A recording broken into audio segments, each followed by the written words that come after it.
আসসালামু আলাইকুম এভরিওয়ান। তো দেখো আমাদের এখানে পরশুদিন প্রচণ্ড ঝড় বৃষ্টি হয়েছে।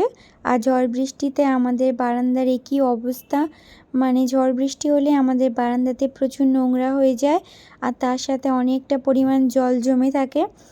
তো আর এইখানে বৃষ্টি হওয়ার পর দেখো এখানে একটা সুন্দর ফুল ফুটেছে, তো দেখতে বেশ ভালোই লাগছে ফুলটা। আর এইদিকে প্রাইমারি স্কুলের ছাদে অনেকটা পরিমাণ জল জমে আছে। ঝড় বৃষ্টি হওয়ার পর আবহাওয়াটা বেশ ভালোই লাগে। তো আবহাওয়া দেখে বর বলল যে আমাকেও একটু ম্যাগি বানিয়ে দাও। তো বরকে সিম্পল একটু ম্যাগি বানিয়ে দিলাম, তারপর চলে আসলাম বারান্দাটা পরিষ্কার করতে।